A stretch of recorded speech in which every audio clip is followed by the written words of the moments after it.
Hello everybody, welcome back to Keerthika's kitchen. వెజ్లో ఏం varieties ఉంటాయి అనేవాళ్ళు, మరో యమ్మీ టేస్టీ బిర్యానీ అదేనండి, మష్రూమ్ బిర్యానీ. సింపుల్గా ప్రెషర్ కుక్కర్లో పర్ఫెక్ట్ మెజర్మెంట్స్తో టేస్టీ మష్రూమ్ బిర్యానీ ఎలా ప్రిపేర్ చేసుకోవాలో ఈ వీడియోలో చూసేయండి. స్పెషల్ అకేషన్స్ని ఇంకాస్త స్పెషల్ చేసేయచ్చు ఈ మష్రూమ్ బిర్యానీ రెసిపీతో. పొడి పొడిలాడుతూ పర్ఫెక్ట్గా ఎలా ప్రిపేర్ చేసుకోవాలో ఈ వీడియోలో చూసేయండి. ఈ రెసిపీ ప్రిపేర్ చేయడం కోసం ముందుగా మిక్సీ జార్ తీసుకొని చిన్నగా కట్ చేసుకున్న అల్లం ముక్కలు అలాగే వెల్లుల్లి వేసుకోవాలి. నెక్స్ట్ ఇందులోనే ఒక గుప్పెడు పుదీనా అలాగే కొత్తిమీర.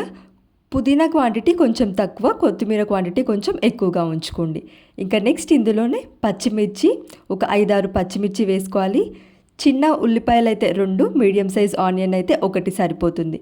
నెక్స్ట్ ఇందులో 2 ఇలాచి, ఒక 5 లవంగాలు, అలాగే చిన్న ఇంచ్ దాల్చిన చెక్క, ఇంకా నెక్స్ట్ 1 టేబుల్ స్పూన్ జీలకర్ర వేసేసుకొని ఇంకా వాటర్ వేయకుండా ఫైన్ పేస్ట్గా గ్రైండ్ చేసుకోవాలి.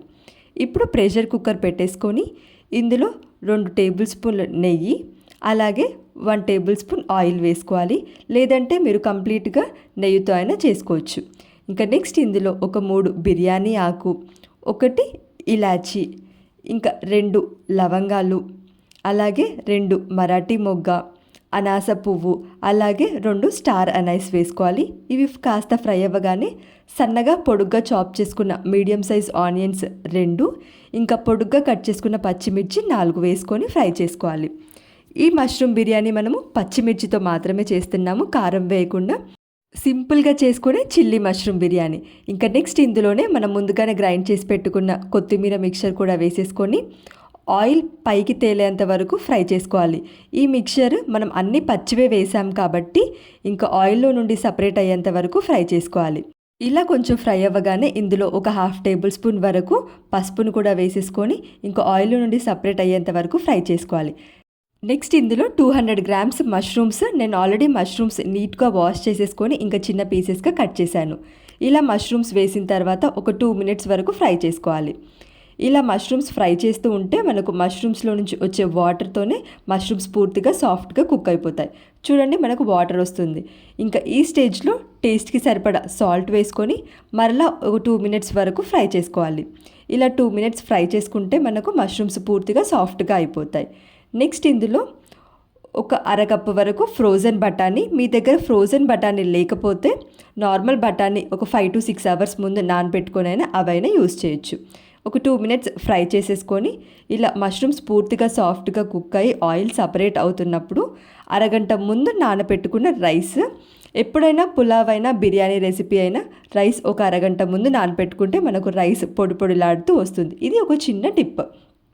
నేను ఇక్కడ 2 గ్లాసుల బియ్యం అరగంట ముందు నానబెట్టాను. ఇలా రైస్ వేసుకున్న తర్వాత ఈ మష్రూమ్స్ రైస్ పూర్తిగా కలిసేలా ఒకసారి బాగా మిక్స్ చేసుకోవాలి. ఇలా మిక్స్ చేసుకున్న తర్వాత ఇప్పుడు వాటర్ వేసుకోవాలి. 1 గ్లాస్ రైస్కి 1.5 గ్లాస్ వాటర్, 1కి 1.5 అయితే పర్ఫెక్ట్గా సరిపోతుంది. నేను ఇక్కడ 2 గ్లాసుల బియ్యానికి 3 గ్లాసులు వాటర్ వేశాను, ఎందుకంటే మనం ఆల్రెడీ అరగంట ముందు నానబెట్టాం కాబట్టి. ఇలా వాటర్ పోసుకున్న తర్వాత మష్రూమ్స్ ఇంకా రైస్ బాగా కలిసేలా మిక్స్ చేసేసుకొని ఇంకా క్యాప్ పెట్టేసి ప్రెషర్ కుక్ 2 విజిల్స్ వచ్చేంత వరకు కుక్ చేసుకోవాలి. 2 విజిల్స్ వచ్చిన తర్వాత ఫ్లేమ్ ఆఫ్ చేసేసి ప్రెషర్ పూర్తిగా పోయేంత వరకు మనం క్యాప్ ఓపెన్ చేయకూడదు. అలా అయితే ఫ్లేవర్స్ అన్ని రైస్కి బాగా పట్టేసి మంచి అరోమేటిక్గా అలాగే మంచి టేస్టీగా ఉంటుంది.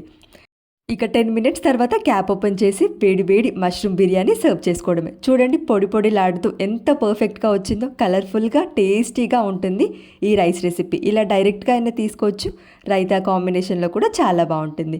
ఈ రెసిపీ మీరు ట్రై చేయండి. ట్రై చేసి ఎలా వచ్చిందో కామెంట్ సెక్షన్లో పిన్ చేయండి. వీడియో కనుక నచ్చితే లైక్ చేయండి. ఇలాంటి మరిన్ని ఇంట్రెస్టింగ్ రెసిపీస్ కోసం మన ఛానల్ కీర్తికాస్ కిచెన్ని సబ్స్క్రైబ్ చేయండి. Thank you for watching.